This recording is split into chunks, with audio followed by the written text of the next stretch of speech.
Good evening. Please stand if you are willing and able for the Pledge of Allegiance. I pledge allegiance to the flag of the United States of America and to the republic for which it stands, one nation, under God, indivisible, with liberty and justice for all.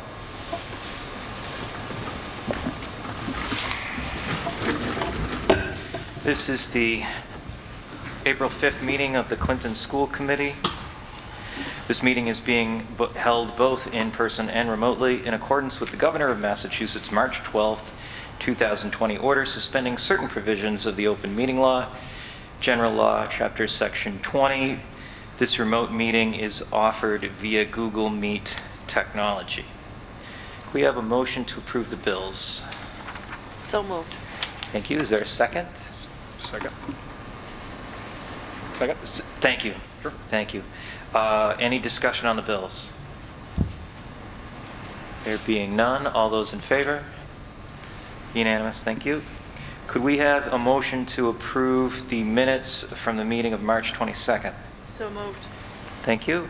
Second? Second. Thank you. Motion having been made and seconded, any discussion on the minutes? There being none, all those in favor? Unanimous as well, thank you. Dr. Meyer. All right, so just the quick reopening update. We tried to get the packet out a little bit early this week, so you didn't have the full, we got out before the Thursday numbers, so you should have an insert in your packet, which would just be a one-page sheet with Thursday's numbers, and on the back, the updated graph. We're still in the yellow. We got a little bit higher this week in terms of our case count and our percentage, but we're still at 22.3 for our average daily incident and 3.88% positivity. So we're still below that 5% threshold, staying safely in the yellow. Couple other items.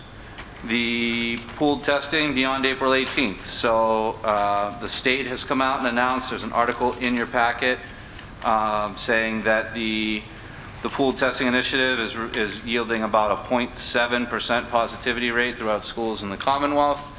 And as a result, the state has decided to extend funding for this program through the rest of the school year. Oh, good. So I definitely think what we'd like to do, if there's, we can always take it, we can see what the data and the situation and our results dictate, but I definitely would like to try to plan on extending through at least the 2 weeks after April vacation.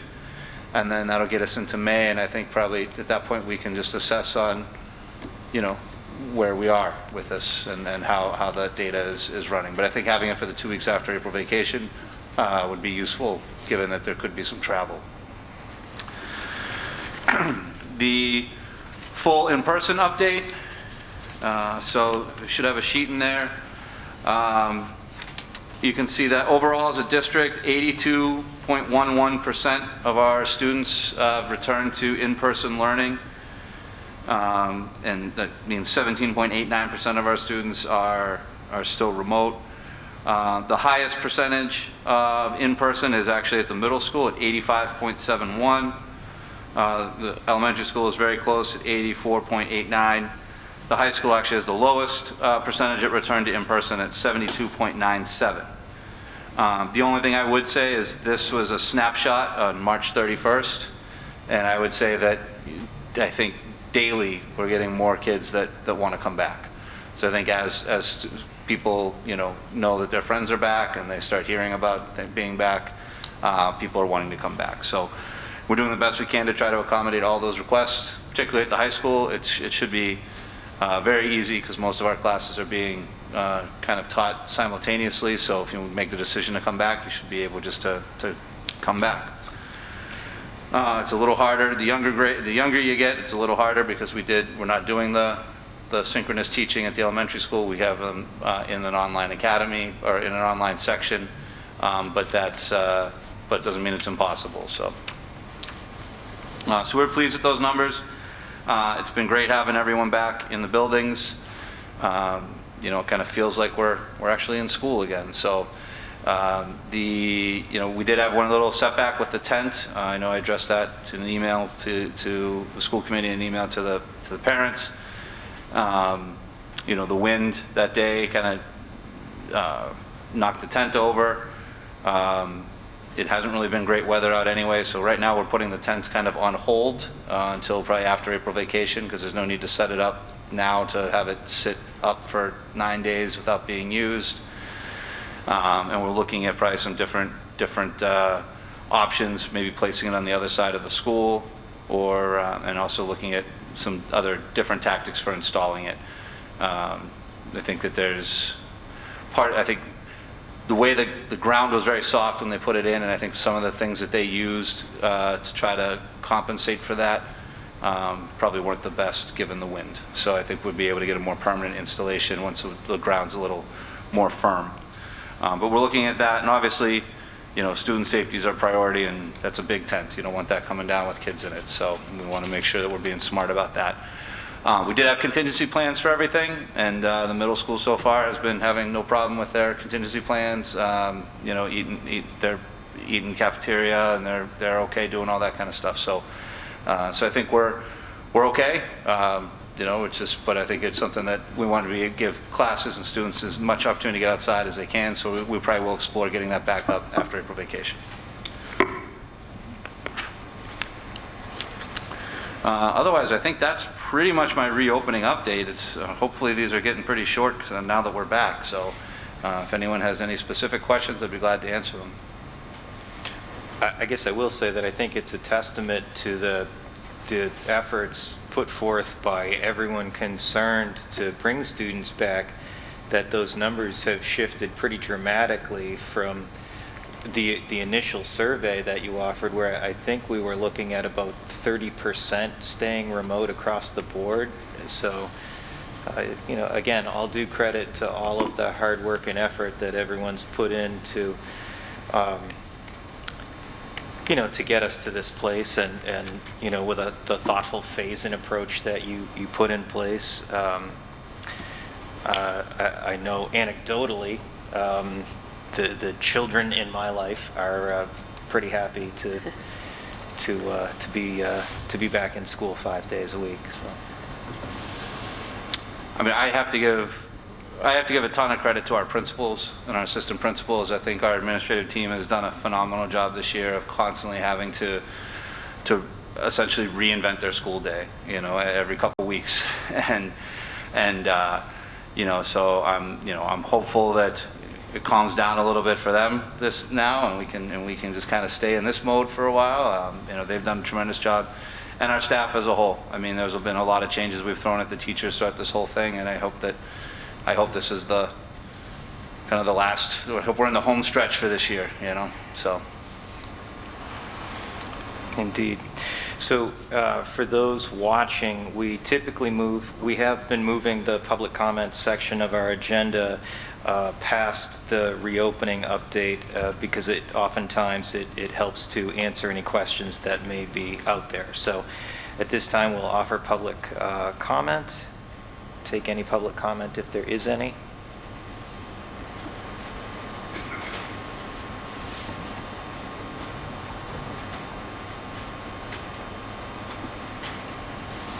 Okay. I have nothing yet. All right, so without objection of the board, I will close the public comment.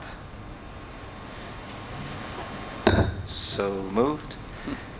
And we'll move into Dr. Meyer's formal report. Okay. So some couple staffing updates. We do have two new retirements. Wendy O'Connell, an instructional assistant at the elementary school, has given us her notice. She intends to retire effective June 30th, 2021. She said after 22 years as an instructional assistant, she feels it's her time to move on, and she's looking forward to spending time with her family, especially her grandchildren. And also, from the elementary school, instructional assistant Denise Danini has given us her letter of retirement, notifying us she intends to retire on June 30th, 2021. So she's enjoyed her 22 years here and loved having the chance to touch the lives of so many children as they certainly have touched hers. So we wish those two well, and they'll be missed. Please, as always, please pass along our thanks and gratitude for their dedication and service to the children of Clinton.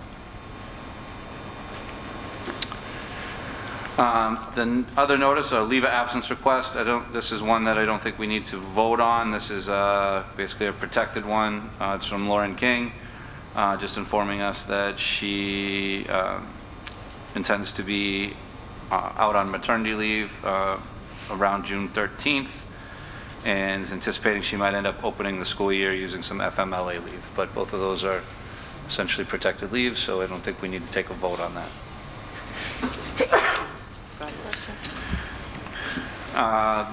The FY22 budget, I'm just going to do a quick recap of the entire presentation I just gave. No, I'm just kidding. I just put this in here just in case anything came from the meeting we had earlier to see if there was anything that we needed to address. I don't think there is yet, so we'll just see what they come back to us with. And then the American Recovery Plan update. It was another one that was kind of a placeholder in case we got any additional information about ESSER 3, which we did not get any additional information since this agenda was created. So I think we're all set for that, unless you guys have any questions for me on the budget. No, I appreciate you setting up the meeting and being able to have that exchange with our boards, and looking forward to continuing to work through the process. All right, so FY22 school choice vote, and we don't have to vote on this today. We typically do it around this time of year so that if we're going to have school choice, we can inform families so that they can apply. I know this year we made the decision due to COVID to close school choice to new students. We had to, obviously, students who were here got to stay. We didn't accept any additional school choice students this year. In your packet, you have a little page that kind of goes over the projected enrollment. You can see that we essentially have two large classes in the third grade, next year's third grade, next year's eighth grade. And I would recommend that if we want to open school choice, that we would close them for grades 3 and 8 and our substantially separate programs as we have in the past. The two grades I highlighted in yellow are just as I did sort of the projection, grade 6 and grade 9. Those ones are just, we just kind of projected those up right now, but we don't know exactly what those grades will end up being. So typically in grade 6, we lose some students to charter schools. We did get a pre-enrollment number, which means it's the most that that they can take with any financial implications from the state of 15. But I think that was just kind of just like a placeholder. And then the career vocational and technical education numbers, we don't have those yet. We typically budget 25 though for the freshmen, and then we go from there. So if the school committee is comfortable with reopening school choice for next year, the recommended motion is that Clinton Public Schools elect to receive school choice students during the 2021-22 school year, with the exception of students who'd be enrolling in grades 3, 8, or a substantially separate program. So we can discuss it if the motion is moved forward. Would someone like to make that motion? I'll make the motion. I'll second. Motion had been made and seconded. Discussion. Yes, Mr. So Bailey. Steve, and I know it'd be hard, a lot of these are just projections, but if you get a lot of school choice, could that make you have to hire a new teacher? Would you get to a point where you'd have to increase the sections? Do you think? No, I don't know how you'd offset the difference between, is it worth bringing them in, and then does it cost you more to bring them in, I guess is what I get. Right, so typically economically it never makes sense to hire a teacher for school choice students, right? Because if you think about it, when you're running a school, the per pupil cost is like, we're talking about 15,000 or something per pupil, and you're going to get 5,000 per school choice or whatever. So so what we would do in that instance is if we got close to any of those other grades, we would come back and have you kind of probably amend the vote to close it for those grades. Thanks. Great question. Thank you. I'd just like to know, do we have a cap amount? I mean, if we open up, let's say, can we open up just certain grades like 10, 11, 12? and cap it at like 5 for each grade, or how does this work? Yeah, I mean, I could do that. If you feel more comfortable, I could actually give you, we could come back with a different motion next meeting, and I could give you caps, and we could do it that way. So we could limit our, we could say we have 5 seats available or whatever. I mean, we typically haven't done that because we typically haven't had such an influx that it was a huge issue. And as I said, as we go through, if we get to the point where we did get an influx, like a bunch of, because the other thing is, this only controls, we can only control school choice, right? So even if we set a cap now and we say we're going to set it at 6 kids, well, if 6 kids move in, but between now and next year in that grade, now we're still going to be 6 over. You know what I mean? So, we can just kind of keep it open, and then we can do is just watch it. And if we have to bring it back to you to close a grade, we can close a grade. I mean, pretty much once we get past the June cutoff, we don't really have to accept people. So, Steve, how important is school choice from a funding perspective? And listening to your budget presentation, I know we're pulling forward, I think what you said is roughly like a third, in order to think about how to offset some costs. So when I think about school choice personally, and please correct me if I'm wrong because I'm asking, is that, that could be an important piece to how we're bringing revenue into the system, which is money we might need 3 years down the road, right? When you're thinking about pulling a third to push that funding cliff down the road. So how important is that to us as a district when we think about opening school choice, because it's a funding piece that has money coming in? So I think it's the double-edged sword, right? Like, yes, school choice funding is important. We're using it, so we want to make sure we maintain it. I am predicting, we are budgeting that our projected revenue this year for school choice is going to be lower than the last few years because we didn't allow students to come in, new students to come in. That being said, it goes back to Mr. Bailey's first point of, and I've seen this particularly out in Western Mass when you had, when a lot of the populations were declining in those towns, period, and then schools started kind of really competing with each other for school choice.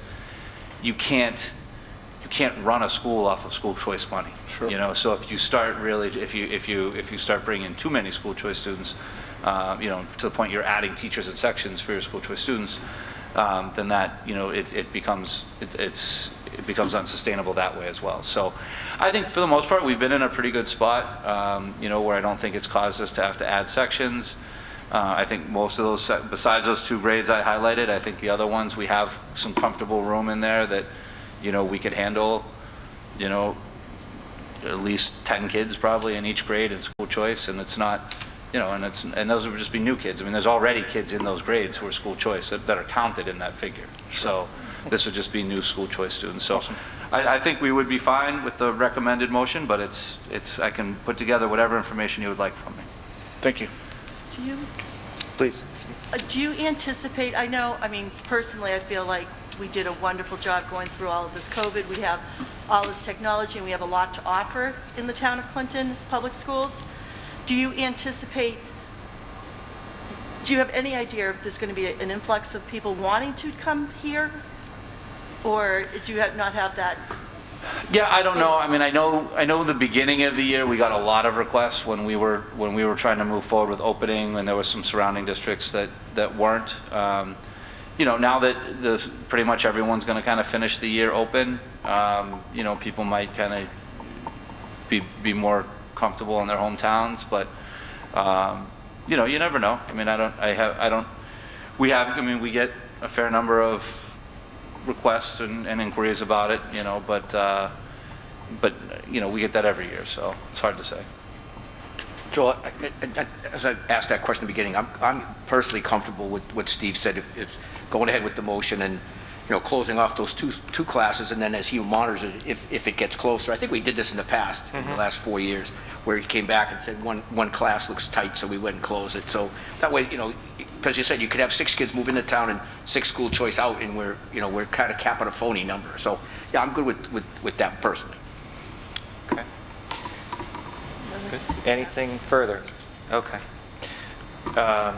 So motion having been made and seconded and now discussed, there being no further discussion, all those in favor? Unanimous. Thank you very much. Thanks. There's a athletics update in here. Spring sports, believe it or not, is scheduled to start on April 26th, which I believe is our next meeting, actually, because we have kind of a 3-week layover for this one because our next meeting would have been over vacation, so it's bumped out a week. I think technically we're a yellow district now, so I don't think we even need a school committee vote to go ahead and just do sports. We'll just work with the Board of Health and make sure that they're comfortable with the plans and fields are open and all that kind of stuff. They are looking to try to run a more normal spring with baseball, softball, track, tennis, hoping to run the co-op lacrosse. They may or may not have competitive cheer or wrestling because they might try to sneak those ones in, but they're not sure on that yet. And then looking to run middle school baseball, softball, and track, try to get some middle school programs in for those students this year. Once again, it's spring, it's all, baseball, softball, there's not a lot of contact in those, and it's outside, and a lot of those, youth sports programs were run successfully even last year when it was,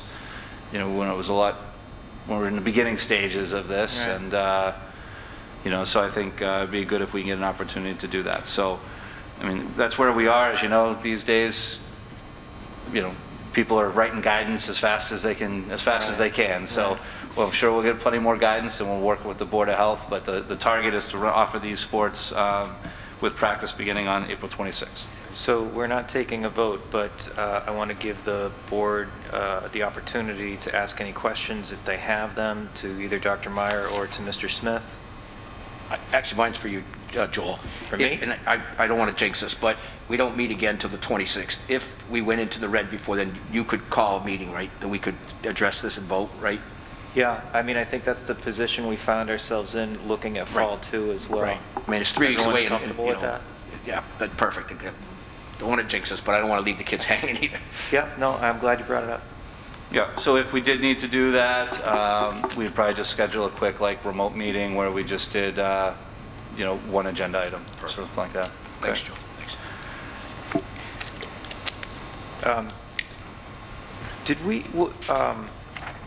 Were wrestling and cheer supposed to be part of fall too, or did I get that wrong? I don't think they were allowed to be they weren't cleared for fall too. Oh, okay. So what they're saying now is they might allow them to run as a spring sport.